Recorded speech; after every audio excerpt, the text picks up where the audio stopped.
Hello, future nurses. Get ready to tackle this review session that is designed to boost your clinical judgment skills. And we'll get into a dynamic patient scenario that will push you to analyze data, prioritize care, and make evidence-based decisions like a pro. It's all about preparing you for the high-stakes world of NCLEX. Let's get started. Here's the first test item. It's a bow tie. And it's about a patient, a 44-year-old male patient with chronic kidney disease who presented to the emergency department due to progressive fatigue, shortness of breath, bilateral lower extremity swelling for 1 week. Let's get into the history and physical. It said here that he has chronic kidney disease stage 4, diagnosed 5 years ago, and this is due to poorly controlled hypertension and type 2 diabetes mellitus. He is non-compliant with low sodium, low potassium diet, and recently he missed last 2 hemodialysis sessions due to transportation issues. He also came in with intermittent nausea, metallic taste in the mouth, difficulty concentrating, and reported that his heart feels like it's racing, and he sometimes he is so tired and can barely walk to the bathroom. At the moment, he denies pain. At the moment, he is pale, diaphoretic, and has 2+ or 3+ pitting edema and bilateral lower extremities. He has positive JVD and has a right forearm arteriovenous fistula with weak thrill and bruit.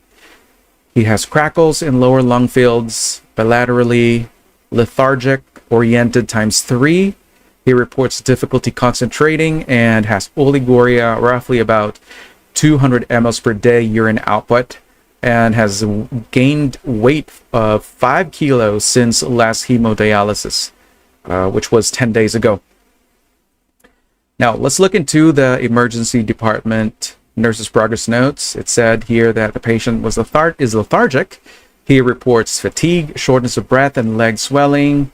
And here are the vital signs: blood pressure 182/96, heart rate 112, irregular, respirations 24, saturation 92% on room air, with a temperature of 98.6 degrees Fahrenheit, has 3+ pitting edema noted on BLEs, has crackles in lower lung fields, JVD is present, and the AV fistula in the right forearm is weak for the thrill and bruit.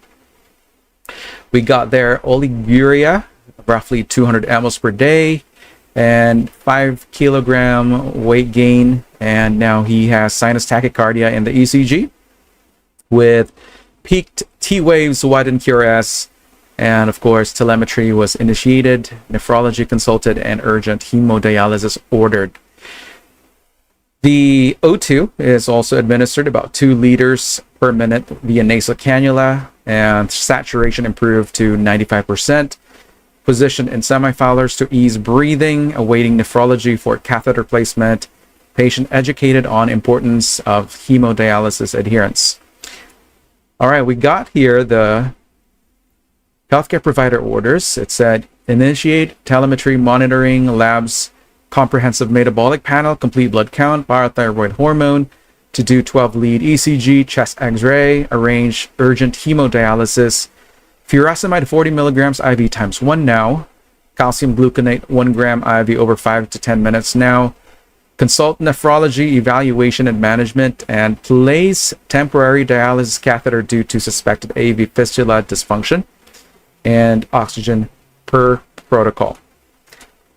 And here are the lab results. We got sodium of 132, potassium 6.8, chloride 95, bicarbonate 18, BUN of 72 milligrams per deciliter, creatinine of 8.2, glucose 192, calcium 7.8 milligrams per deciliter, phosphorus 7.5 milligrams per deciliter, hemoglobin of 7.9 grams per deciliter, hematocrit 23.8%, albumin of 3.1 grams per deciliter, and parathyroid hormone 320 picograms per ml.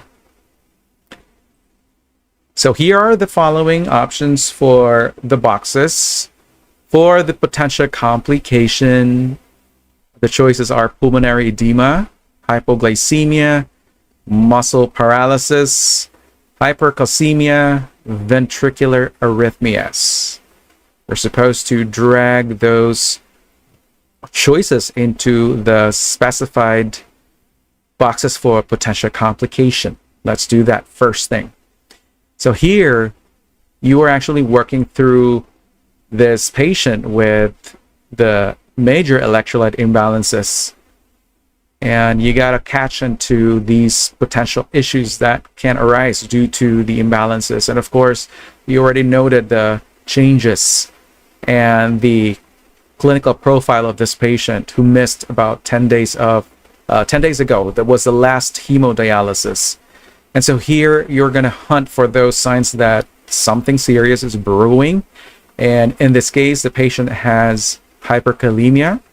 There are ECG changes. So you're going to pick on that one. Now, next thing that you should do is to think what the most urgent threat to this patient's life is. So that is going to be your priority complication, and you want to zero in on the one issue that could turn fatal really fast. And then ask yourself, what should I be watching for? So here you're going to look for the assessment findings that will line up with the major complication that you're focused on, especially anything that would signal things are getting worse. And finally, you have to choose the interventions that actually fix the problem.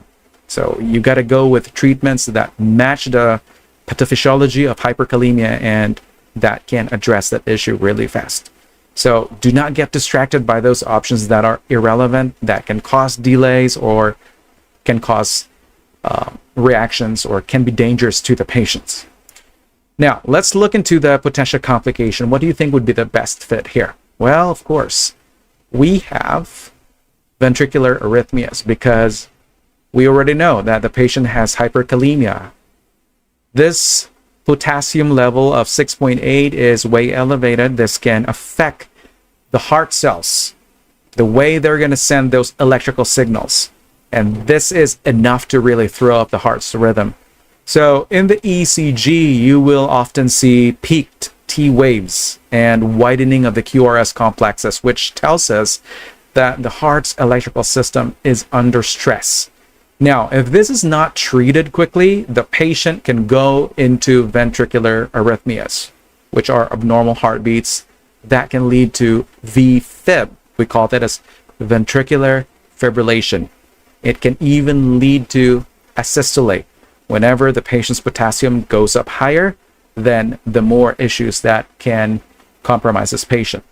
So out of all the possible complications, this one is the most dangerous and immediate. So it needs to be your top priority. Now, why not select pulmonary edema? We know that the chest X-ray showed something about mild pulmonary edema, and that is something that is consistent with a patient's fluid overload. And the chronic kidney disease and the missed hemodialysis session. So the supporting signs included 5 kilogram weight gain, the crackles that the nurse auscultated in the lung fields. Although this finding is clinically relevant, this does not indicate a severe or rapidly progressing respiratory compromise at this point. So take note, that is mild pulmonary edema. We're not having a patient that has severe pulmonary edema that's having that respiratory distress. Now, I want you to pay attention into the patient's elevated respirations of 24 cycles per minute. And he is satting about 92% on room air. So this is something that can be addressed by supplemental oxygen via nasal cannula.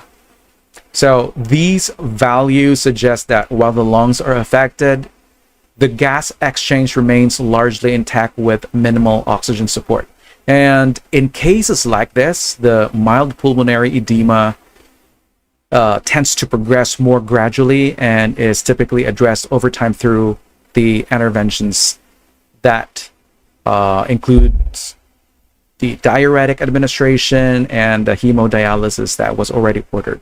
Okay, so Although the pulmonary edema contributes to the patient's symptoms, it is not as immediately life-threatening as the cardiac effects of severe hyperkalemia. So take note about that one. Now, let's look into the hypoglycemia.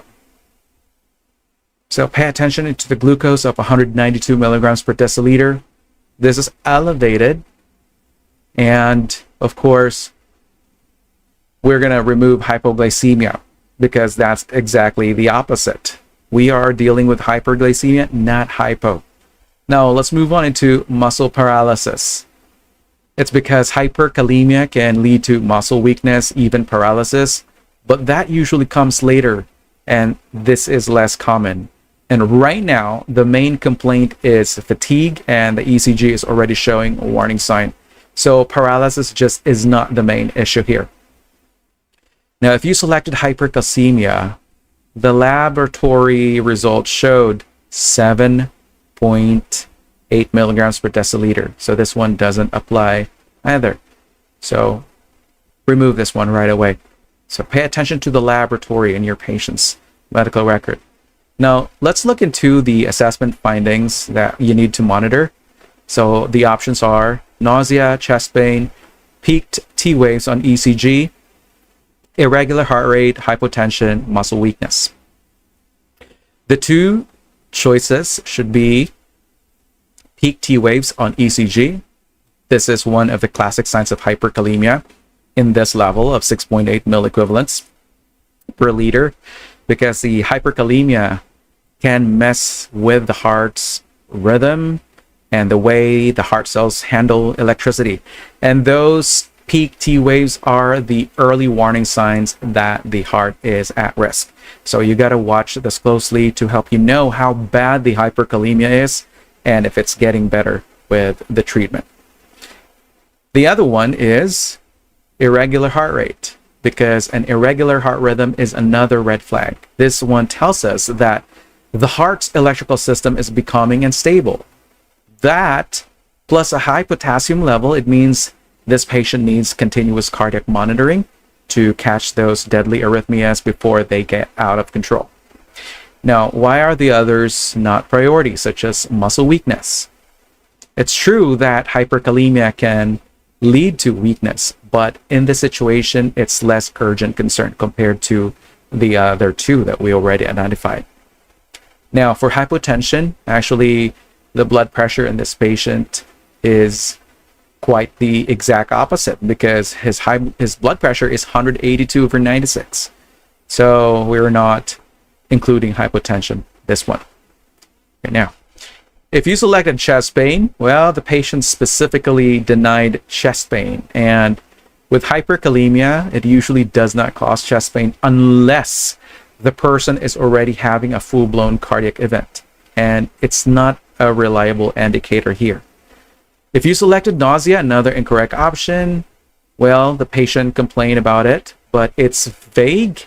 It's likely related to the kidney disease or, let's say, fluid overload. And it's not really a red flag for hyperkalemia's cardiac effects. So it's not something you need to monitor first. We got those two top findings that we need to keep an eye out. Now, let's move into the two nursing actions. We have options: administer potassium chloride IV, encourage high potassium foods, administer furosemide IV, apply compression stockings, administer calcium gluconate IV, and administer regular insulin with dextrose IV.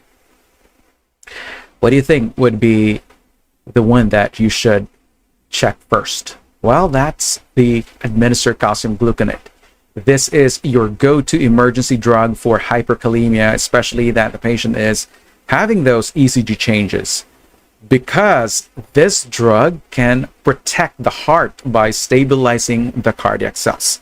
This is going to prevent those deadly arrhythmias, or at least normalize the abnormal rhythm while you're actually working on the potassium to go down. This medication doesn't cause a change in the potassium level. It does not. The way it works is going to be geared towards stabilizing those irritable heart cells. All right. So this is very important, especially that the patient has those EKG changes already. Now, the other one is administer regular insulin with dextrose IV. This is another fast-acting cocktail because the insulin can move those excess potassium from the bloodstream. It's going to push those excess potassium into the cells temporarily for about 6 hours. And this is going to lower the amount of excess potassium in the bloodstream. So this is a temporary fix. All right. Along with the insulin, regular insulin that you are giving this patient, you are going to pair it with dextrose. That's D50. And this is to prevent the patient from becoming hypoglycemic because we are giving them the insulin. And this is a combination that is standard treatment for hyperkalemia. Now, what are the other options? We know that those other 4 are already incorrect, right? If you selected administer potassium chloride IV, it's a big no. We are dealing with a patient that is hyperkalemic. We're not going to worsen that. Now, if you selected to encourage high potassium foods, the same thing, because our patient has already missed dialysis. He is also hyperkalemic. So if you are going to feed this patient with more potassium-rich foods, the more that it can worsen his symptoms. Now, what about administer furosemide IV? This is a medication that is very powerful. It can remove excess fluid. It might lower health potassium, but not as quick compared to the administration of regular insulin and D50. So this one is a secondary measure. It is not a first-line treatment when you're trying to prevent arrhythmias in someone with EKG changes. Now, if you selected apply compression stockings, this is intended to reduce the swelling in the legs, but this is not going to do anything for the hyperkalemia. And in this case, the cardiac issue is the priority. So stockings are not a helpful intervention this time. So that's going to be placed in the lowest priority for now. All right, so I want you to reflect on your answers about this test item, and you can go ahead and catch into the next test item. We have... Before moving ahead, I have some exciting news for you. If you are determined to pass the NCLEX within a week or a month, then your best option is to enroll in our complete online NCLEX review crash course right now. This course is a comprehensive all-in-one solution, a guaranteed shortcut, and a proven method to pass. Over the last 5 years, more than 5,000 students have successfully cleared their NCLEX exams using this course with an impressive 99% passing rate. Here's what you'll get: 100-hour animated mini crash course, ideal for those who have limited time and want to pass in just 1 week. 300-hour comprehensive recorded lectures covering 300 high-yield NCLEX topics that the exam loves to test. 5,000 real NCLEX questions, practice with actual past exam questions for better preparation. 15 full-length practice tests, including CAT simulation. Feel confident before your real exam day. Exclusive NCLEX ebook, the ultimate guide you need to pass. 1 year full access. Study anytime, anywhere at your own pace. This is a limited time offer. Enroll now to grab 70% off. Visit our website to enroll in our complete NCLEX review crash course. The link is in the description. All right, now let's dive into the topic. Here, another test item that is a multiple response grouping. So we'll look into the healthcare provider orders. It said initiate telemetry monitoring labs, comprehensive metabolic panel, CBC, parathyroid hormone, 12-lead ECG, chest X-ray. It looks like we already scanned these orders. The same thing with emergency department nurses progress note. So let's skip those. Now, your task is to select the appropriate interventions for each priority system affected by the patient's CKD exacerbation by checking the correct interventions. All right, so we have some lab values here that you have seen already. So if you want to go back and scan these one more time, feel free to do that. So here is the matrix. We have the categories: cardiovascular, respiratory, renal, fluid balance. So you're going to check those boxes which you think are appropriate intervention for each category. So how are you going to answer this one? Especially that this is a multiple response grouping. So you need to do identify first the clinical signs, the lab values, the diagnostic findings, and you need to sift through what they're telling you. Now, in this case, you're going to look at symptoms pointing to the specific systems: cardio, respi, and renal, or the fluid balance. Then you're going to prioritize the hypothesis next. You have to think critically about which problems pose the greatest immediate risk. Now, for example, hyperkalemia, this can lead to fatal arrhythmias quickly. And we have pulmonary edema, fluid overload. These are also serious, but they typically worsen over time.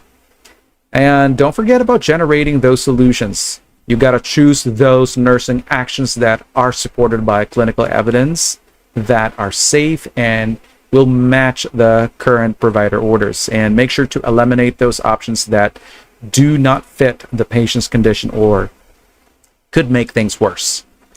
So for the cardiovascular category, one of the answers here is to monitor telemetry continuously. We know that the patient is already hyperkalemic, showing those peak T waves, widening of QRS, and irregular heart rate. So these are signs that the heart is unstable. So this will help us detect dangerous arrhythmias early, which could quickly turn into ventricular fibrillation or arrest.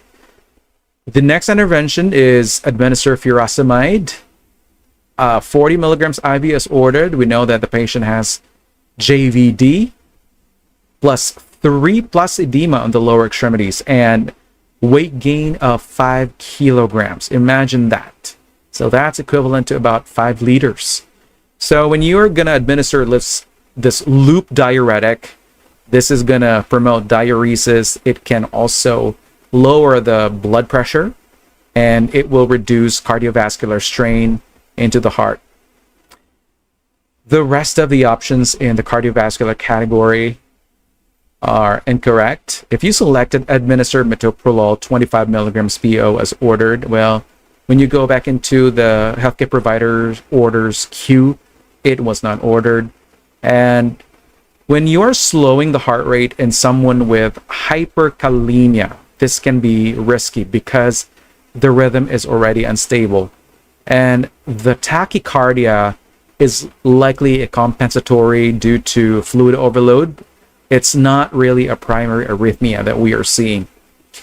Now, if you selected initiate nitroglycerin IV drip per protocol, this is a drug that we use for patients who have chest pain or, let's say, ischemia, but the patient denies any chest pain and there's no sign of acute coronary syndrome.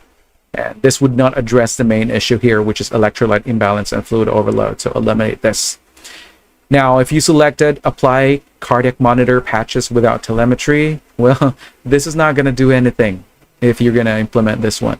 You need to make sure that the telemetry is applied because this is ordered. You need to continuously monitor the heart rhythm and make sure that we are watching, observing the rhythms meticulously. Now, let's move on into the respiratory category.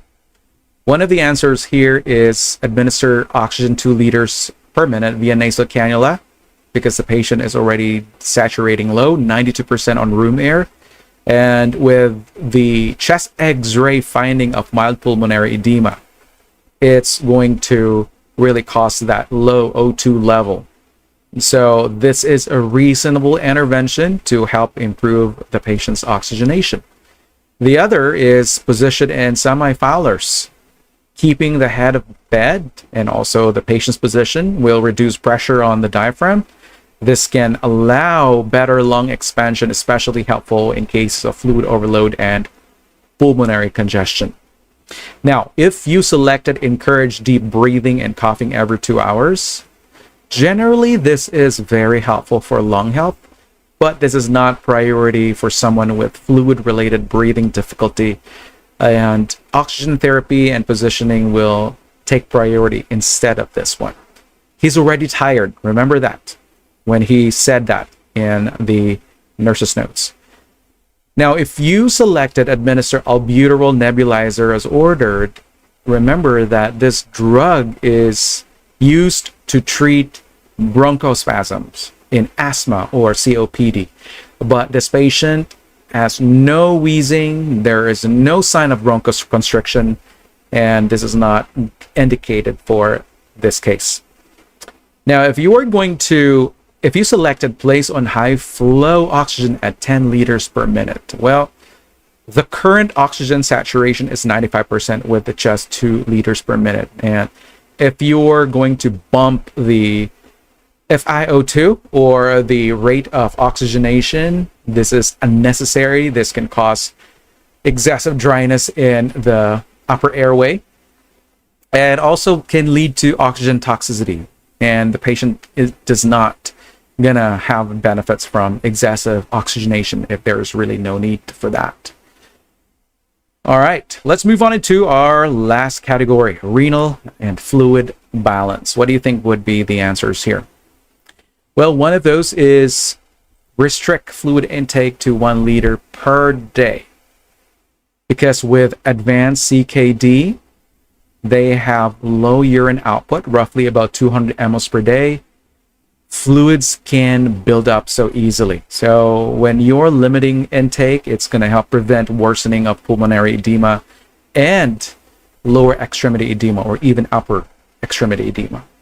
Another intervention that you should implement is monitor daily weights, because this one is very reliable in tracking the patient's fluid status. And remember that he gained 5 kilograms since the last dialysis session.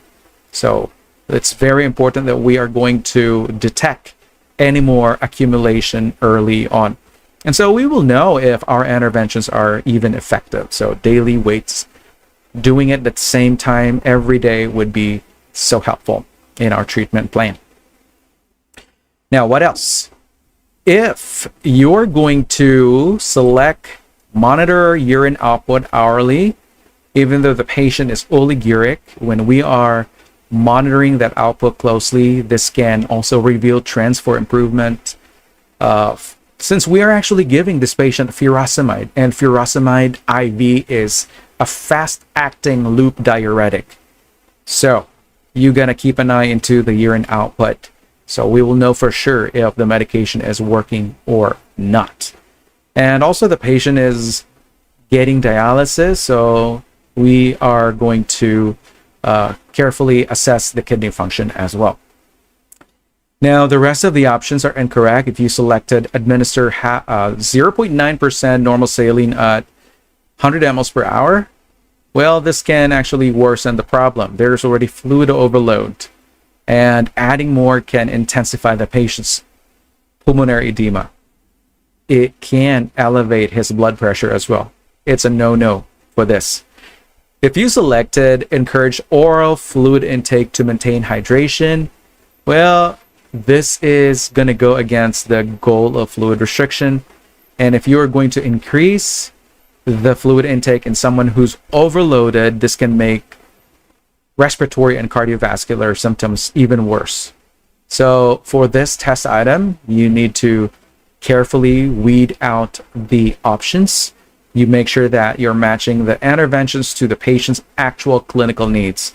And in this scenario, your focus should be on managing the hyperkalemia, controlling the fluid overload, and supporting the patient's oxygenation.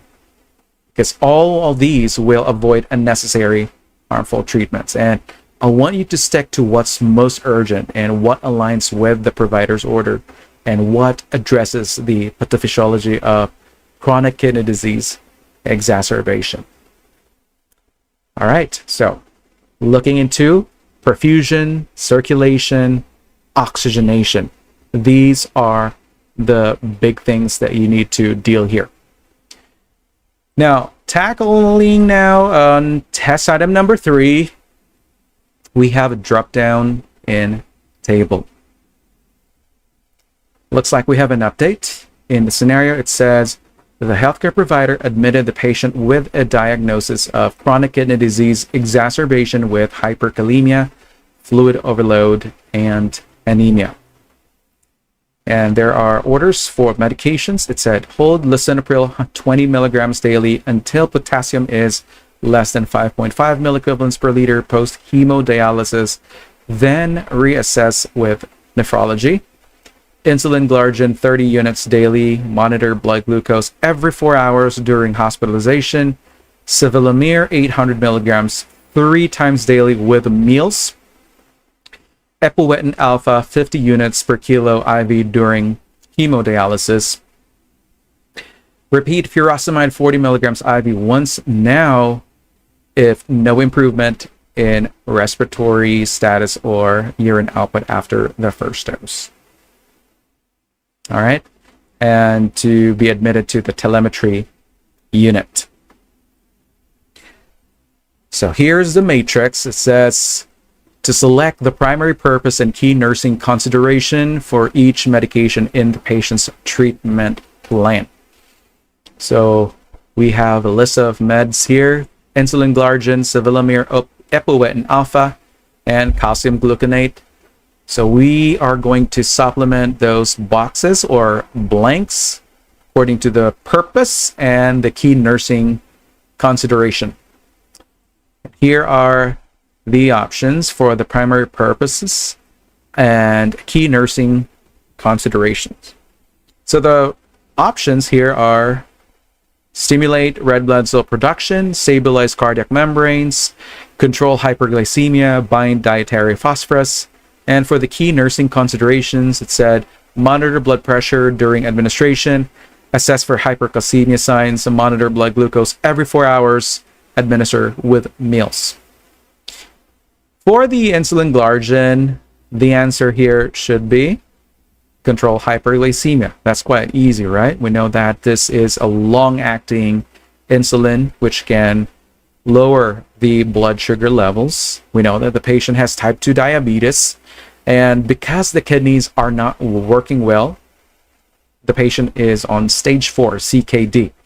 The body does not use insulin properly, and the missed dialysis makes it worse. Now, if we're going to give the Lantus or the glargine, this is going to help maintain steady blood sugar levels throughout the day, and it will prevent spikes in their sugar level. So if you selected to bind dietary phosphorus, that's not what this medication does. This is associated with sevelamer, right? If you selected stimulate red blood cell production, that is also incorrect because that would be tied into the epoetin alpha. And if you selected stabilize cardiac membranes, that's related to calcium gluconate, right? So what would be the key nursing consideration for administering insulin glargine? The answer to this is monitor blood glucose every 4 hours. And why is that? It's because the glargine insulin is a long-acting insulin, and the kidneys do not clear insulin well, especially that he's already stage 4, CKD. So there's a real risk of blood sugar to go down if we are not monitoring the patient every 4 hours. So this is to keep the patient safe so we can track if they can become so hypoglycemic. Now let's look into the sevelamer. I already mentioned it. And so the correct answer for this one is bind dietary phosphorus.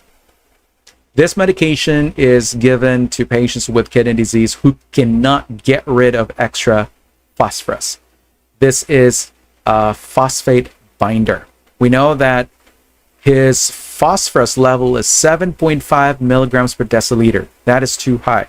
So the drug action is to bind the phosphorus from the blood, from the food rather, and also in the gut. So it doesn't get absorbed in the bloodstream. So this will help prevent complications like bone disease. And the key nursing consideration for this medication is to administer with meals. Why is that? This is going to be taken with food because the drug will bind to the phosphorus in the gut while the food is being digested. And if the patient is taking this medication at the wrong time, it's going to make this medication less effective. So pay attention to the way it should be taken with. It has to be taken with meals. So it will be optimized in doing its job. It will bind the presence of phosphorus in the food item, especially in the gut. Now let's look into the epoetin alpha. This medication is intended to stimulate red blood cell production. Remember the hormone epoetin? That is the hormone that stimulates the red bone marrow to produce the red blood cells. Now, the key nursing consideration is to monitor blood pressure during administration because this drug can actually cause some increase in the red blood cells, and also this is going to increase the blood volume, the viscosity of the blood. And we know that the patient is already hypertensive, so we need to watch him closely, especially when giving this medication, especially during dialysis. Now, for the calcium gluconate, the answer here is stabilize cardiac membranes. I've already mentioned this in the first item in bow tie. So when there is hyperkalemia at such level of 6.8, again, the goal of this medication is to help calm down the heart cells because they are becoming too irritable, too excited from the increased potassium. So the calcium gluconate basically will serve as your what do you call this? It's like a sedative to your heart cells. It will protect the heart cells from getting too excited because of the excess circulating potassium. All right, so basically it will decrease the arrhythmia from happening. Now, the key consideration here is to assess for hypercalcemia signs because, of course, this is given IV. The effects can be a little bit faster. It can increase the calcium levels a bit, levels too much. It might be possible to do that. And you need to watch the signs for confusion, let's say nausea or irregular heartbeats as well during and after the administration of calcium gluconate. So make sure you do that. So I want you to reflect on to your answers and the answers that I have provided. Again, review the drug action of each drug and make sure that you recall all these nursing considerations. These are the basic implications that you should keep in mind of, especially dealing with this CKD patient. Let's go right into our next test item. Before moving ahead, I have some exciting news for you. If you are determined to pass the NCLEX within a week or a month, then your best option is to enroll in our complete online NCLEX review crash course right now. This course is a comprehensive all-in-one solution, a guaranteed shortcut, and a proven method to pass. Over the last 5 years, more than 5,000 students have successfully cleared their NCLEX exams using this course with an impressive 99% passing rate. Here's what you'll get: 100-hour animated mini crash course, ideal for those who have limited time and want to pass in just 1 week. 300-hour comprehensive recorded lectures covering 300 high-yield NCLEX topics that the exam loves to test. 5,000 real NCLEX questions, practice with actual past exam questions for better preparation. 15 full-length practice tests, including CAT simulation. Feel confident before your real exam day. Exclusive NCLEX ebook, the ultimate guide you need to pass. 1 year full access. Study anytime, anywhere at your own pace. This is a limited time offer. Enroll now to grab 70% off. Visit our website to enroll in our complete NCLEX review crash course. The link is in the description. All right, now let's dive into the topic. Number 4, it said the telemetry nurse reviews the admission medication orders. And we already scanned these. Same set. It said about lisinopril, insulin glargine, sevelamer, ipoetin, and furosemide, and admitting unit telemetry. So here you're going to identify whether each nursing action is indicated, contraindicated, or non-priority for managing complications in the patient's care. So here is the matrix. We have nursing actions: assess for tetany and muscle cramps. What do you think about this nursing action? The answer to this is indicated. Remember that the patient is hypocalcemic. His level is 7.8 milligrams per deciliter. And this is happening because of the stage 4 chronic kidney disease. The kidneys are not able to activate vitamin D, and so that's why hypocalcemia can be a persisting lab value in these chronic kidney disease patients. And whenever there is hypocalcemia, this can lead to problems with the nerves, the muscles, and can cause involuntary muscle spasms. So we call them as tetany. There is going to be cramping. Now, these symptoms can also get worse with other imbalances like hyperkalemia, or when there is elevated parathyroid hormone level. And I want you to go back into that value. He had 320 picograms per ml. So here, we're going to watch the patient for any signs of tetany to help detect any worsening of their hypocalcemia early. And this is very important to prevent those severe effects such as seizures, even laryngospasm. We don't want those. Now, why is this not contraindicated? It's because when we are checking for tetany or cramps, this is safe and it doesn't involve any risk. So it is a very appropriate intervention for this patient. Now, why are we not tagging this as non-priority? Well, we know that monitoring the symptoms of hypocalcemia is very urgent than standard task because of the potential life-threatening complications. Like I've said, they can go into seizures, laryngospasm, all right, and other hypocalcemic signs. Now let's have administer potassium chloride IV. What do you think about this? This is contraindicated because the patient is already hyperkalemic. We are already seeing signs such as widening of the QRS complexes, irregular heart rhythm, and peaked E waves. We are not going to add more issue to this patient, right? Now we're going to look into monitor serum calcium levels. Do you think that this is indicated? Of course. We are going to monitor if there's going to be improvement after we administer the calcium gluconate. And this is very important to know if there is still a need for us to treat the patient's hypocalcemia if it's not reaching to the desired normal range. We know that if the calcium is not stabilized, they can still go into irregular heart rhythms. This is going to lead to some other hypocalcemic issues.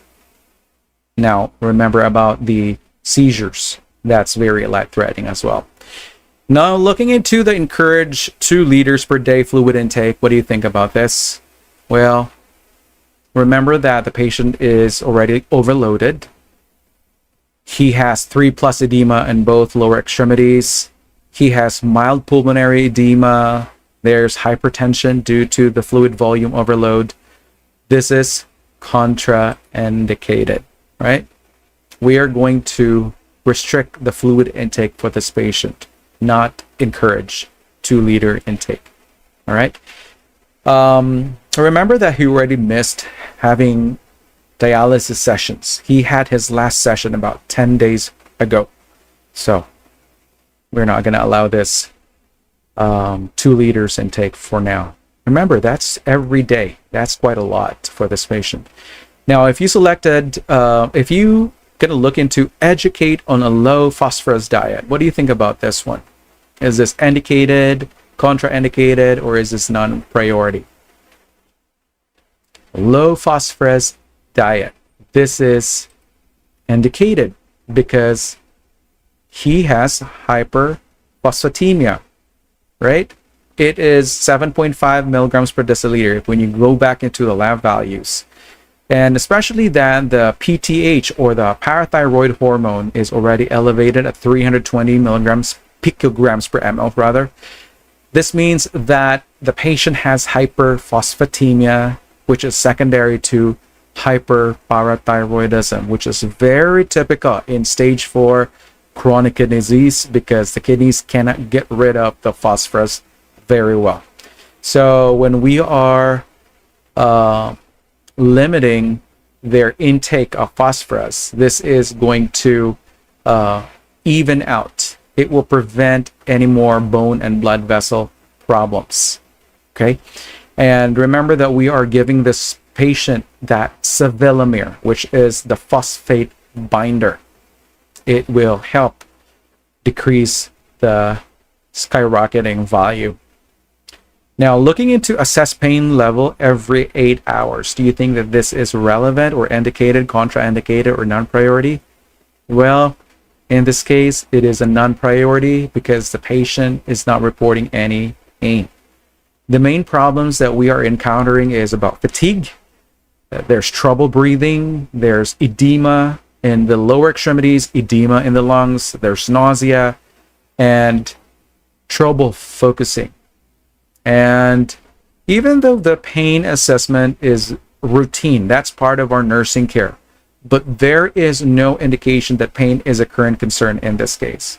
Right now, your focus should be about treating hyperkalemia, the hypocalcemia, and the hypertension, and also making sure that we are not adding more to the fluid overload this time. Okay. If you want to pause in here and reflect onto your answers and the answers that I just explained to you, go ahead and do that. Now let's proceed to our next item, number 5. Before we move ahead, here's something you shouldn't miss. If your goal is to pass the NCLEX in just 1 week or 1 month, then the fastest and most effective way is to enroll in our complete online NCLEX review crash course. This course is a one-stop solution, a reliable shortcut, and a proven method with a solid 99% passing rate. More than 5,000 students have successfully passed the NCLEX by using this course. Here's exactly what you'll get. 100-hour mini crash course perfect for those who want to pass within a week. 300-hour comprehensive lectures covering 300 essential NCLEX topics that are commonly tested. 5,000 real NCLEX questions. Prepare with real exam questions and eliminate surprises. 15 full practice tests, including CAT simulations, simulate the real exam for a stress-free experience. Exclusive ebook plus 1-year access. Study whenever and wherever you want. Seats are filling up quickly.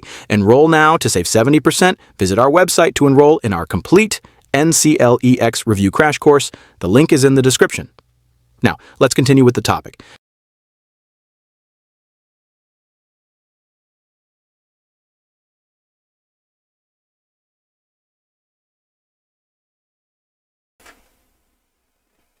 It says, the nurse reviews the patient's laboratory results and treatment plan.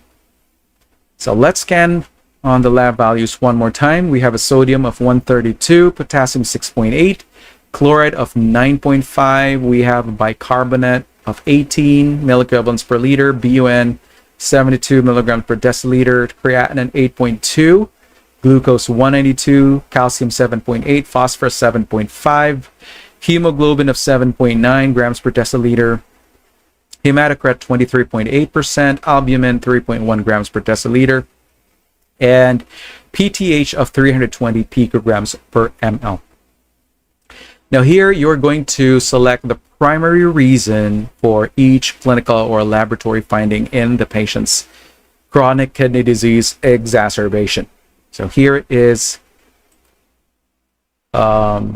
all right, so looks like we are also to review here the healthcare provider orders, which we already scanned. So here is the table that you need to complete. You have a list of the clinical or laboratory findings. We got calcium of 7.8, milligrams per deciliter, PTH of 320 picograms per ml, widened QRS complex on ECG, and phosphorus 7.5 milligrams per deciliter. So you are going to supply the reason why the patient is experiencing these findings. Now we have the following reason options. One is decreased renal acid excretion causing metabolic acidosis, reduced erythropoietin production impairing red blood cell synthesis, uremia causing neurological dysfunction, fluid overload reducing oncotic pressure, impaired renal vitamin D activation reducing intestinal calcium absorption, secondary hyperparathyroidism and compensating for low calcium and high phosphorus, and hyperkalemia disrupting cardiac membrane depolarization. Lastly, reduced renal phosphorus excretion leading to phosphate retention. So I want you to internalize all these options. Make sure that you are matching these reasons to the actual problem. Let's go ahead and answer calcium 7.8 milligrams per DL. What do you think is the reason for this one?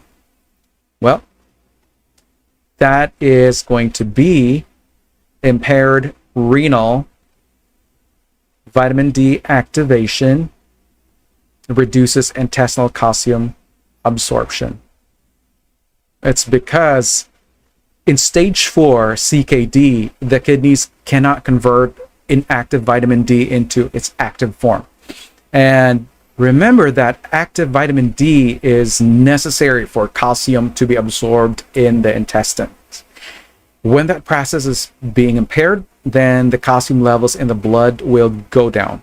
This can lead to hypocalcemia, and that is why the calcium level in this patient is low at 7.8 milligrams per deciliter. Now for the PTH, 320 picograms per ml, the reasoning for this is because of secondary hyperparathyroidism compensating for low calcium and high phosphorus. The reason for this is because the calcium that is low and the hyperphosphatemia is brought by the hyperparathyroidism.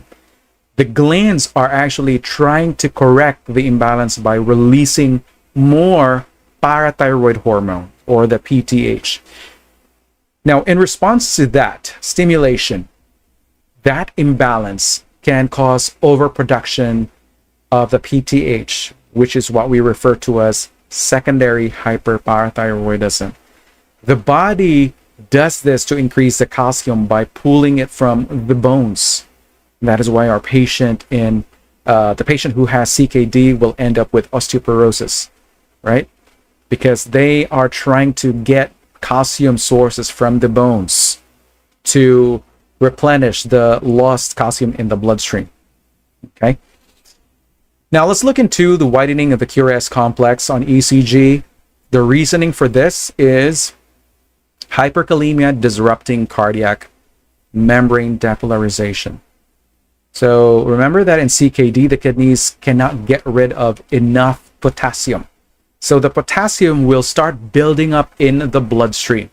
And when this thing happens, this can now interfere with the electrical signals in the heart. That's why you are seeing those widening QRS complexes. There's the T wave peaking. There are tall peak T waves and irregular heart rhythm. So again, that's caused by the hyperkalemia. Lastly, we have phosphorus, 7.5 milligrams per deciliter. The answer to this is reduced renal phosphorus excretion leading to phosphate retention. Now, remember in the normal physiology, the kidneys are the organs that are responsible to get rid of the extra phosphorus. But since our patient has stage 4 kidney disease, that function is impaired. So there is now widespread accumulation of the phosphorus in the blood, and this is now going to cause calcium imbalances. This will stimulate more parathyroid hormone to be released into the bloodstream, and this can lead to bone problems and other complications. So the other options are incorrect if you selected decreased renal acid excretion causing metabolic acidosis. Well, this is something that is correct with a CKD, especially there's going to be buildup of acid in the body because the kidneys are not able to get rid of the hydrogen ions very well. So this would mostly show up as a low bicarbonate level. But this one doesn't explain the patient's low calcium. It doesn't explain why there is high phosphorus or high PTH or the changes in the ECG. So this option doesn't really fit with the lab findings that we are analyzing. If you selected reduced erythropoietin production impairing red blood cell synthesis, well, this is an issue that is common in CKD.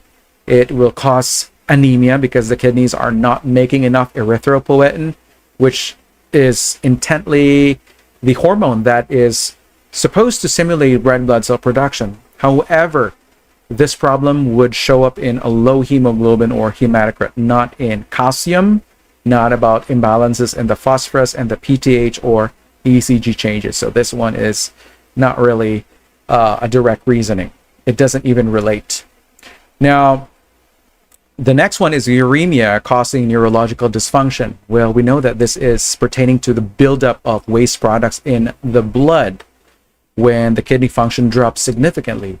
This is something that can be associated with confusion, fatigue, difficulty concentrating, but it doesn't cause hypocalcemia. It doesn't cause hyperphosphatemia or high PTH levels or widening of the QRS complexes. This is important to watch, but again, it doesn't directly explain to any of the listed laboratory that we are worried about. And if you selected fluid overload, reducing oncotic pressure, this means that there is too much fluid and low albumin, which leads to swelling and fluid imbalances, which is also common in CKD. But then again, this doesn't account for the hypocalcemia, the hyperphosphatemia. It doesn't relate to the increased parathyroid hormone levels and the ECG changes. We know that this is a relevant issue.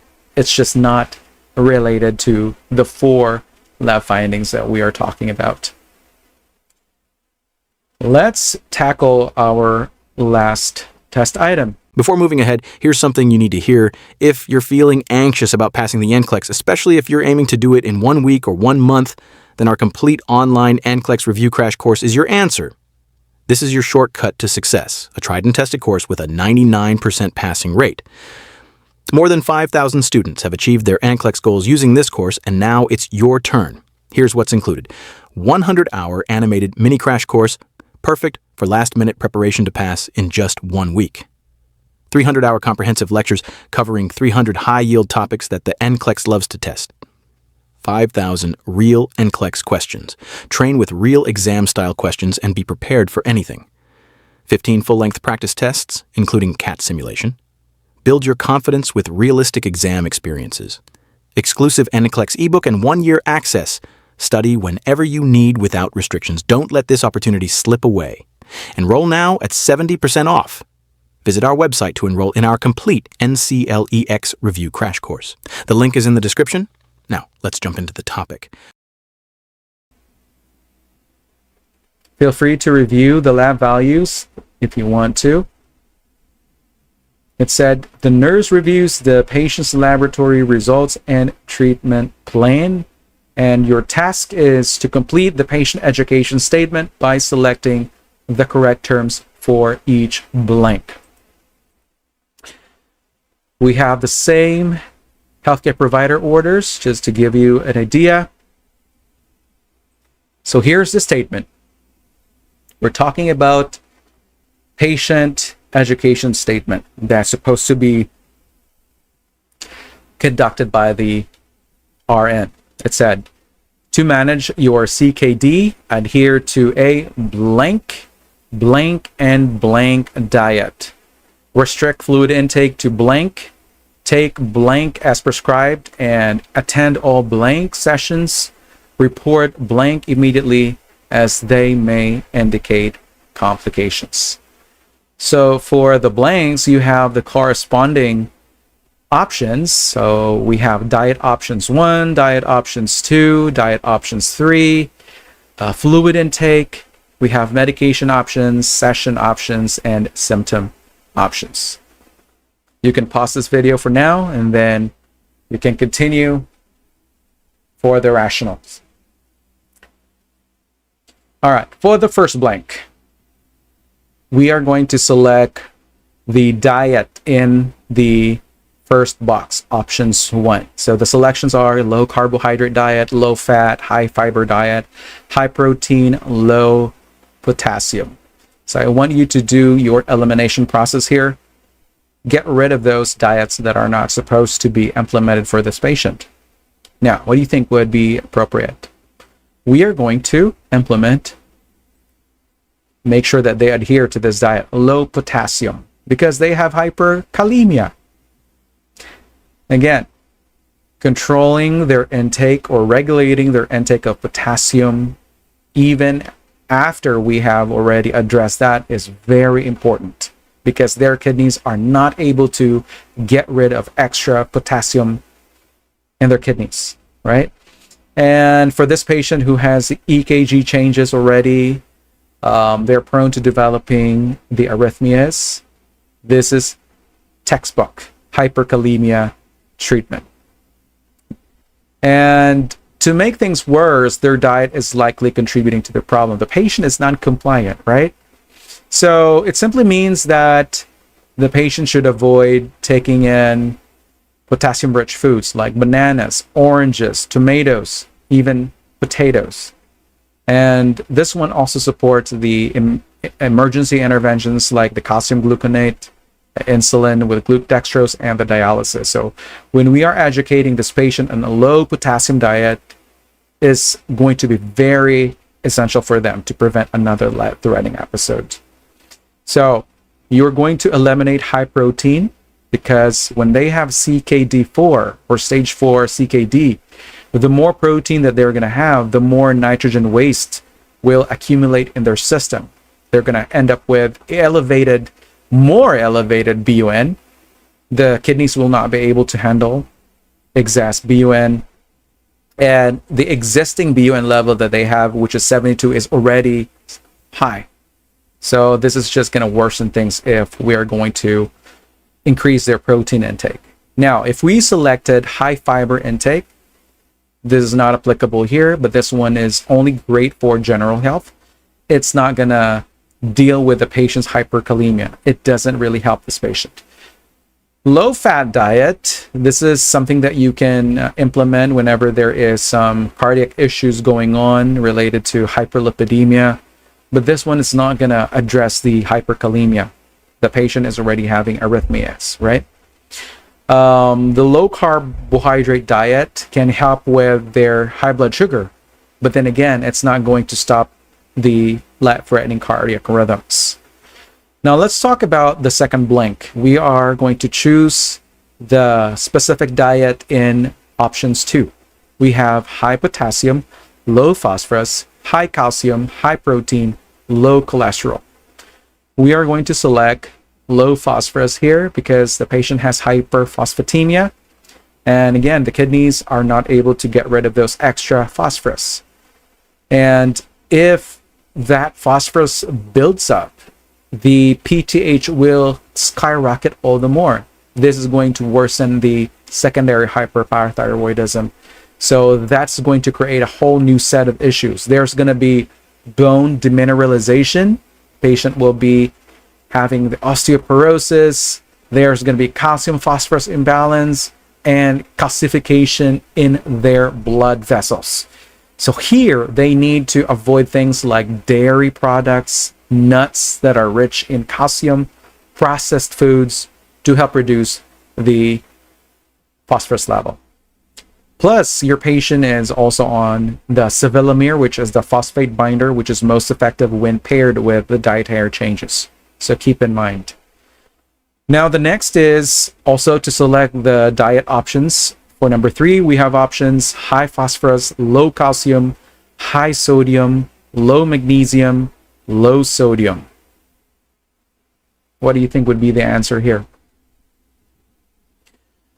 The priority answer for this patient is going to be low sodium. Why is that? Because of the uncontrolled hypertension, his admitting blood pressure is 182/96. Of course, accompanied by signs of fluid overload, there's weight gain, edema, crackles in the lungs. And in a CKD, sodium retention is a big part. Even though we're seeing 132 sodium level right now, this is more of a, what do you call this? Fluid overload type of hyponatremia, because the patient is retaining excess volume in their bloodstream. So this is not really about a true hyponatremia. This is more of a diluted concentration in their sodium. And if we are going to promote a low sodium diet here, this is going to reduce fluid buildup. It's going to bring their blood pressure down. And this is also going to work in tandem with the fluid restriction, the loop diuretics, to help ease the pressure in the heart and in the lungs. Now, why are we not implementing low magnesium here? The reason for that is because there is no data that's pointing toward magnesium imbalance, and this is irrelevant in this case. Now, if you're going to implement high sodium, even if the patient has 132 sodium level, this is the worst thing that you can do, because it could worsen the edema, it could raise the blood pressure higher, and make their breathing much harder. Now, if you're going to implement low calcium, that's not going to helpful. The calcium is already low, so if you're going to further restrict that, it could lead to tetany and cramping. And if you're going to increase their phosphorus, their phosphate level or phosphorus level is already elevated. So again, this can worsen the PTH levels and can increase vascular calcification and bone disease in this patient. So carefully match your patient's diet with what they are having currently. Now let's proceed to the next statement. It said, restrict fluid intake to blank. Our options are no restriction, 500 mLs per day, 2 liters per day, 1.5 liters per day, and 1 liter per day. The answer is 1 liter per day, because our patient is clearly fluid overloaded. They have gained 5 kilograms in the past 10 days. They already have peripheral edema, 3+, crackles, and of course their urine output is 200 mLs per day. And this patient cannot handle extra fluid. So if we're going to limit the intake to 1 liter per day, it's going to help prevent the pulmonary edema and the respiratory complications. So this is going to allow for insensible losses like breathing and sweating, but doesn't overwhelm the body. So this one pairs well with the diuretics and the dialysis, so aligning with the standard chronic kidney disease fluid management. So here, if you're going to allow 1.5 liters per day, well, this is considered too much given that they have minimal urine output, and this would likely worsen their fluid retention and edema. All the more if you're going to allow 2 liters per day, this is far too high. This is very dangerous for their current status. This could really tip them into respiratory failure and worsening of their pulmonary edema. For 500 mLs per day, this is quite restrictive. This could lead to dehydration, imbalances in the electrolytes, and can cause hypotension. And if you selected no restriction, that simply means letting them drink freely would quickly make things worse. This is going to worsen their edema, their dyspnea, even heart failure could result as well. Now let's move on into our next statement. It says, take blank as prescribed. And our options are lisinopril, epoetin alpha, insulin glargine, furosemide, and sevelamer. The correct answer is sevelamer. This is the phosphate binder that is prescribed at 800 milligrams 3 times daily with meals. So we know that this is going to manage the hyperphosphatemia. It will reduce the secondary hyperparathyroidism. It will prevent vascular calcification and prevent renal osteodystrophy in the CKD patient. So this is something that is taken with food or with meals to effectively bind with the phosphorus. So make sure that you're going to make this or emphasize this to your teaching. Now, let's look into the other options. If you selected furosemide, this one is already ordered, right? The patient has that 40 milligrams of furosemide IV times 1 now.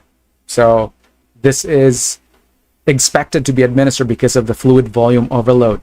And again, this is not a routine medication. Now, if you selected insulin glargine, this is relevant for type 2 diabetes with the hyperglycemia the patient is having. This one is not going to treat the chronic kidney disease specific complications like hyperphosphatemia. So your focus should be on the medication that will control the hyperphosphatemia and the complications that can be caused by elevation of the PTH. Now, if you selected epoetin alpha, this was ordered as IV during hemodialysis to treat anemia. This is not something that the patient will do to manage themselves at home. So we know that this is something that can address their chronic anemia. But the education about the epoetin alpha is less critical compared to the education that we're giving them related to the sevelamer, because sevelamer here is very critical to treating the hyperphosphatemia. And if you selected lisinopril, this is the drug that is being ordered by the doctor to be held, remember? Because our patient is already hyperkalemic, this medication can cause more potassium to be retained in the body. And so that's why we are not giving the lisinopril up until their potassium goes down below 5.5 milliequivalents per liter. So this one cannot be, this is something that cannot just be safely resumed until the potassium is resolved. So this is inappropriate in this case. Now let's move on. It said, and attend all blank sessions. So our options are hemodialysis, peritoneal dialysis, nephrology follow-up, diabetes education, blood pressure clinic. This is very easy. The answer is hemodialysis because the patient is dependent to this treatment, right? If they're going to miss any session, even one can actually cause problems already. They can get fluid overloaded so fast. They're going to end up with hyperkalemia right away. Their phosphorus levels can skyrocket when they miss those sessions. So you have to educate them to prioritize and make sure that they are arranging any issues with let's say transportation, because this is the reason why he missed the session. So make sure that this is something that will be addressed before the patient gets discharged in this patient encounter. So make sure that he gets the help that he needs, especially with transportation. Now, if you selected peritoneal dialysis, this is not ordered and it's not mentioned in the care plan, and another, of course, a totally different modality in treating the CKD. So we're not selecting this one. If you selected nephrology follow-up, well, this is necessary for the long term, but not as urgent as dialysis in this acute setting. And this one does not address immediate complications like hyperkalemia or fluid overload. If you selected diabetes education, this one is important, but this is not really going to manage the hyperkalemia and the fluid overload the patient is having. And lastly, this statement says, report blank immediately as they may indicate complications. And our options are confusion, fatigue, increased output, chest pain, shortness of breath. This one is easy to spot. You should select shortness of breath. All right. So looking back into the patient's admission vital signs, he had respirations of 24 cycles per minute, saturation 92% on room air. He had crackles while you auscultated. So these all indicate pulmonary edema and fluid volume overload. And this is very life-threatening, right? You need to immediately treat this one. And shortness of breath is basically a sign that the cardio is overwhelmed with that excessive volume. It's actually causing congestion of fluid inside the lungs. It's already affecting their airway, and they're not really the airway, but their breathing, and thus causing tissue perfusion problems. And so if you selected chest pain, well, remember that he did not complain any of that, right? This is something that you are going to prioritize if the patient has some form of ischemia or any complaints of chest pain, but here it's not really applicable. If you selected increased output, well, this contradicts the clinical picture of oliguria, especially in advanced chronic kidney disease, and it's not a relevant symptom to report this time. If you selected fatigue, well, this is expected in chronic kidney disease because of the anemia and the uremia, but this is not specific, and this is chronic. It's not an indication that there is immediate danger. So you're supposed to eliminate this one. And lastly, we got confusion. This is something that is caused by the uremia, wherein the byproducts of protein metabolism can cross the blood-brain barrier. The patient gets so confused, disoriented, and of course with the electrolyte imbalances, but the patient is not currently confused. So eliminate this option. This is a potential issue, but not a current concern. I hope that you're able to use your clinical judgment here and eliminate those distractors. So that's the end of our lecture today. However, let me do a recap first. So these are the items that you have taken so far. For test item number 1, that was bow tie. We are analyzing cues, we are generating solutions. So in that item, we focused on recognizing the cardiac risks involved because of the hyperkalemia. Remember about the peaked T waves, the irregular heart rate. We are prioritizing life-saving interventions using the calcium gluconate and the insulin plus dextrose to prevent ventricular arrhythmias.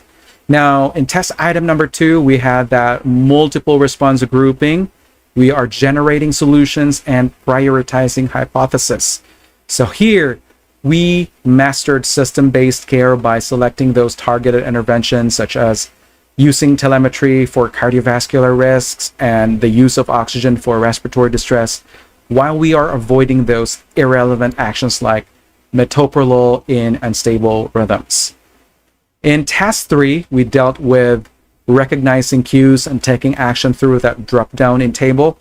So I hope that you understood each medication's purpose. We talked about the sevelamer for controlling the hyperphosphatemia and also monitoring key parameters like blood glucose for the glargine insulin to ensure safe administration in this patient's chronic kidney disease management. And in test 4, we talked about the multiple response, and we are prioritizing the hypothesis and taking action. And so that was a matrix type of question. And in that item, we differentiated those actions like monitoring the calcium for hypocalcemia from contraindicated interventions such as potassium chloride in hyperkalemia, so to address the complications of chronic kidney disease effectively. On test item number 5, that was a drop-down table. So there we connected the lab findings to the pathophysiology of the chronic kidney disease, like linking hypocalcemia to impaired vitamin D activation to deepen your understanding of systemic effects and guide assessments. And lastly, for test item number 6, we generated solutions and evaluated outcomes. So in that item, you learn to craft those patient education plans to emphasize the critical chronic kidney disease management strategies like implementing low potassium diet, the restriction of protein intake, and making sure that we are teaching them signs and symptoms of what to report, like shortness of breath to prevent complications. So that's all for now. If you find this review session helpful, don't forget to subscribe to the YouTube channel and for more NCLEX prep content. Give this video a thumbs up and share it with your friends who are preparing for the NCLEX. Thank you for watching, and I'll see you in our next review session.